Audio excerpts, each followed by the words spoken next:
This is an interview for the Oral History Collection at the UAH Archives. I am Charles Lundquist. Today, February 21st, 2006, we are joined by Sonny Morea. Thank you, Sonny, for being here with us. Pleasure to be here, Charles.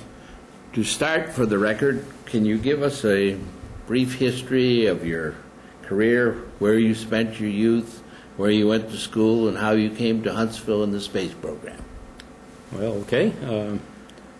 I was a child of the Depression. I was born in 1932, and both my parents were Italian immigrants who had come here in the early 1900s. My father had intentions of going back to Italy, but he loved this country so much that he decided it was a good place to stay. And so I was born in my own home, as a matter of fact, that I grew up in Richmond Hill, Queens. Queens being one of the 5 boroughs of New York. In growing up, I guess I seemed to have an aptitude and an enjoyment for mathematics. And I was taken under the wing of one of the teachers at my school that felt like I ought to consider perhaps going into engineering. And of course, I didn't know what engineering was.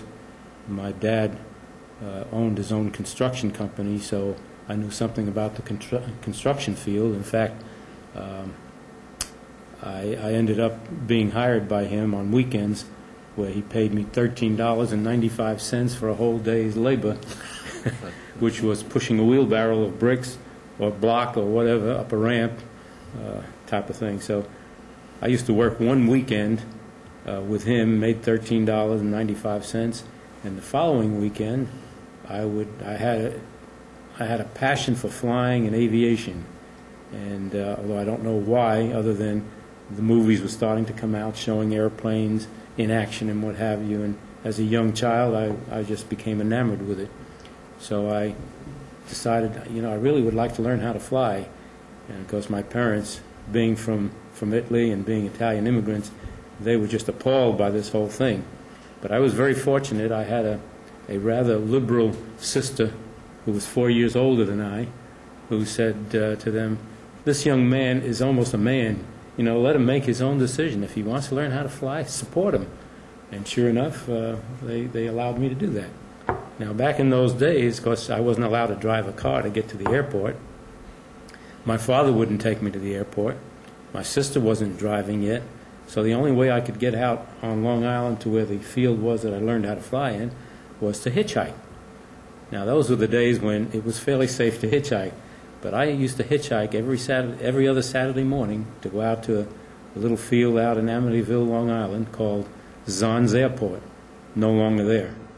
It's now a housing community of some type. But I used to take a lesson. I used to spend my $13.95 taking a lesson on one Saturday. The next Saturday I would work pushing a wheelbarrow, and the following Saturday I'd go back to the airport. All right? So I soloed when I was 16 years old, and I had my private pilot's license when I was 17. Now, in New York, you cannot drive until you're 18. So I still had the problem of getting out on the island to take my flying lessons. So I still had to hitch a ride every time I went out there. And there were some exciting times with that, too. But I'll never forget I'll just digress for a moment. I'll never forget the day that I soloed. My reward was my flight instructor took me on his Harley-Davidson motorcycle, and off we went down one of these country roads, me in the back seat holding on for dear life. And I have never been more afraid in my life of anything I've ever done. And I've been through some interesting situations in flying. But this I will never forget. He just scared the heck out of me. But I guess my interest in math and my interest in flying and aviation, this teacher that I started to talk to you about took me under her wing and suggested, there's a special high school in Brooklyn known as the Brooklyn Technical High School that offers courses of an engineering nature on a high school level. And you could major in aeronautical engineering, you could major in structural engineering, you could major in electrical engineering, architectural engineering was another one. Or you could take what they call a college preparatory course, which included foreign languages. I chose the aeronautical engineering avenue, and I began to pretty well excel on a high school level because I had the interest in aviation, and I was indeed flying already. All my peers were either smoking or drinking, and I couldn't do either one of those. I just had to stay clean all the way through high school, and this is going to high school in Brooklyn now, all right? And so I graduated there and received a medal in mathematics. It was not the gold, it was the silver medal, I guess, second place medal. And I still have that at home. But went on to college. The college I went to was City College of the City of New York, known as CCNY. Big college. Big college, right. Well, the high school was a big high school, too. We were 5,000 students, all boys. Women were not permitted into this technical high school. That has since changed. I dare say. Yeah. I wasn't lucky to go through school in a co-ed fashion. Just weren't any girls in that high school at all, other than teachers. So I went to CCNY. Again, coming from a fairly poor family, my family did not have the resources to send me to the, quote, the one aviation major school in the New York area known as New York University, NYU. They did have an aeronautical course, but I just couldn't afford to go there. So I went to CCNY and became a mechanical engineer. And from there, while I was there, I realized that they had an Army ROTC program, and this was during the Korean War period of time. And my feeling was if I had to serve my country, I would rather serve it as an officer than as an enlisted man. So I went ahead and enrolled in the ROTC program a year after I enrolled in school. And I like to tell the story that I was 2 or 3 years ahead of Colin Powell. And so I claim to all my friends that I taught him everything he knows. But we were both in the ROTC program, although I did not know Colin at that time. I was ahead of him in the program. I graduated in 1954, got my degree in mechanical engineering, and got my commission at the same time, and got married. I met my lovely wife while I was in college, and she also went to one of the city colleges. Hers was called Queens College. There's a structure of colleges in New York: Queens College, Brooklyn College, Hunter College, and then CCNY, which are now all part of the whole City of New York University. So I did meet her in my third year, I guess, of college, and we married when I graduated, and she also graduated as a teacher. We got married and took off and went to California. On our honeymoon, we used the trip to California as our honeymoon, and when I got out to California, I took a job with North American Aviation, which later became known as Rockwell, which later was bought off by Boeing, and I think now Pratt & Whitney owns the company, or part of it anyway, that I started with. And my first job with North American Aviation was to help design the wind tunnel model of the Navajo intercontinental missile, which was basically a cruise missile way back then, and it was high Mach number, like 3.8 Mach number, and it had the capability of going all the way to Russia and landing on their Red Square with an atomic weapon. But it was a ramjet engine, and I had the job of helping to design that wind tunnel model that was sent to Tullahoma, and eventually it was tested there. But that lasted about 6 months, and then I got papers. Meanwhile, my wife became pregnant, and I got papers to report to active duty in Maryland. And I appealed for a delay of that because I wanted to be present for the birth of the baby, and Ann and I had no family out in California, so I wanted to at least be with her, although her mother would have flown out certainly for the birth of the baby. But the Army, after I took off, after I left my job and I was on the road and I came back to New York because I was going to leave my wife with her family, after I got home to New York, I received my extension. So we packed up the car and went back to California. And I started up again with North American Aviation.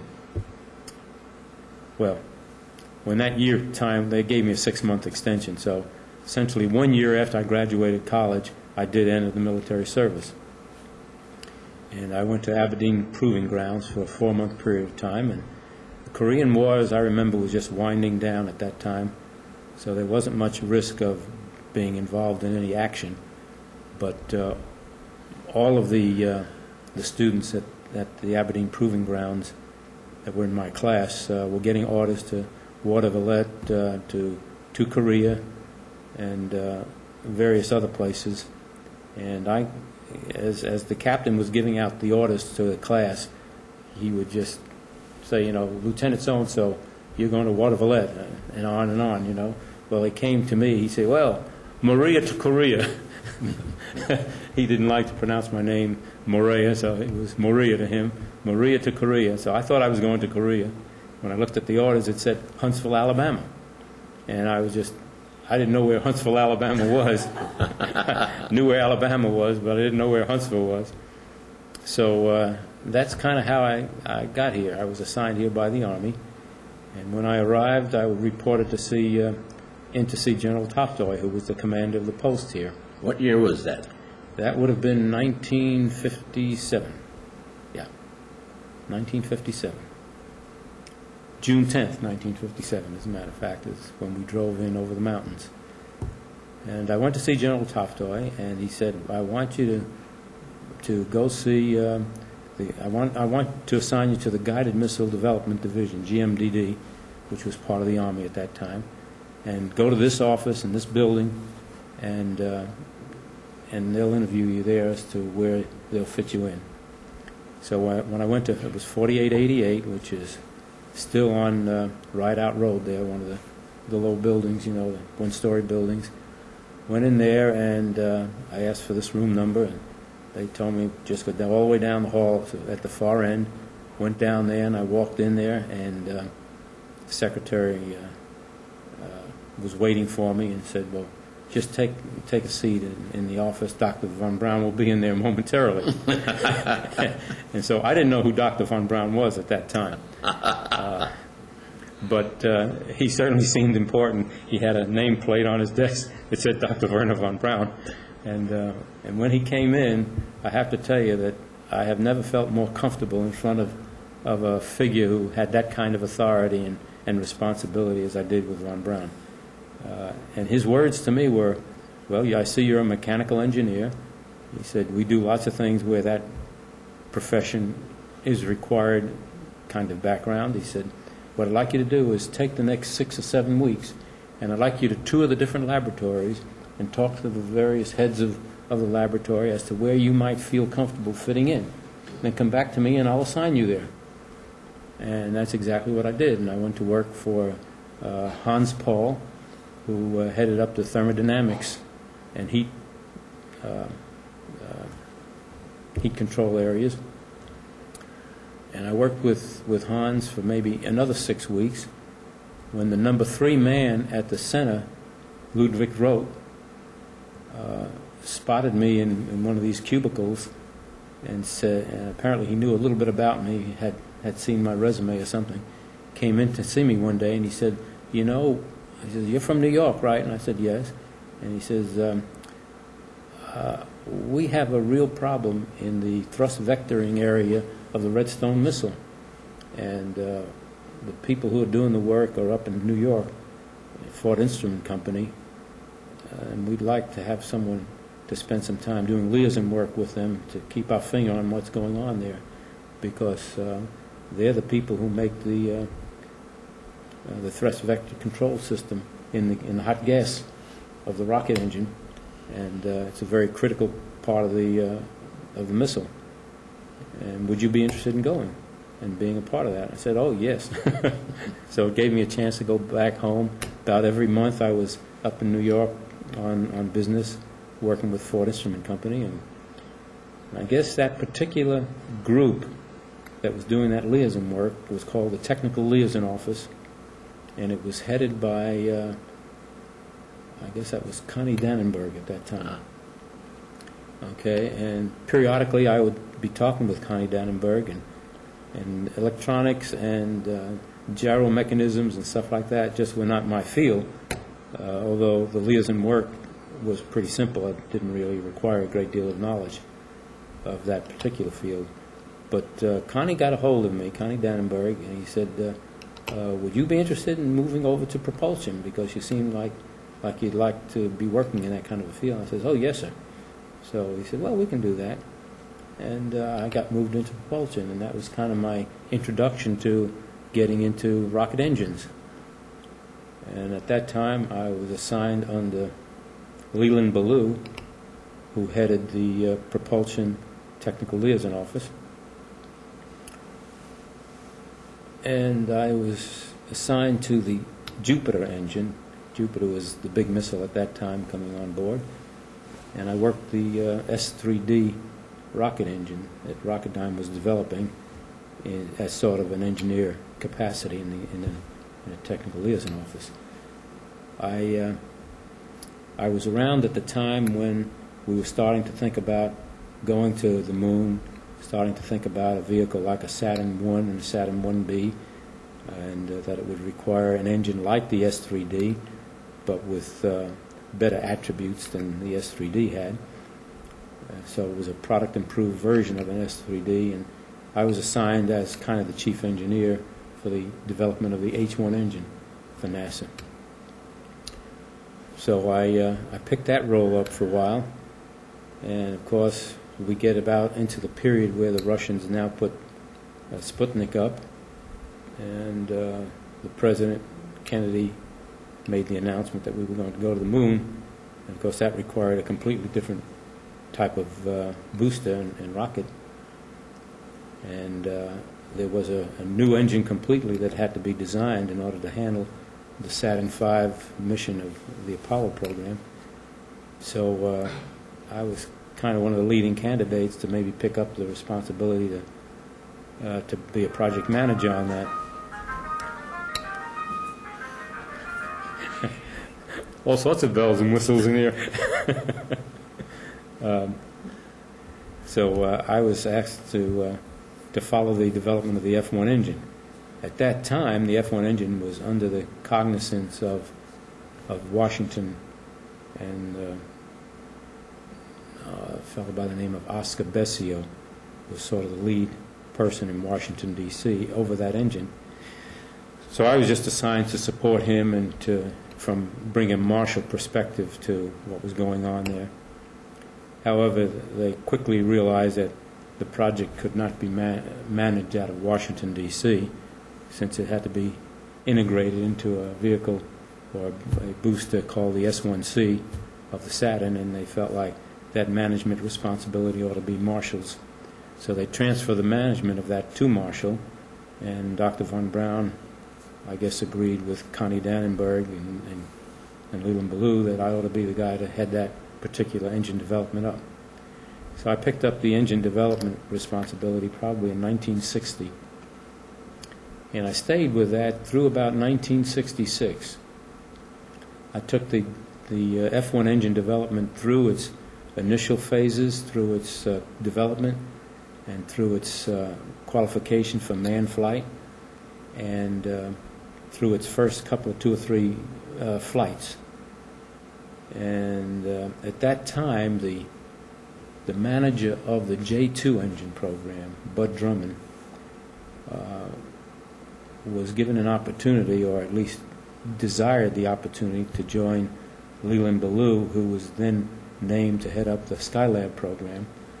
And Bud Drummond wanted to go work in that program, and concurrently with that, the J2 engine suffered a couple of failures in flight. Although they weren't catastrophic and they weren't well advertised, they nevertheless occurred. And on one of the missions, and I forget which one it was right now, we actually lost the J2 engine, which was clustered as 5 in the S2 stage. One of them didn't start up properly, and they shut down the wrong engine through some malfunction in the logic, and so the S2 stage flew with basically only 3 J2 engines powering it.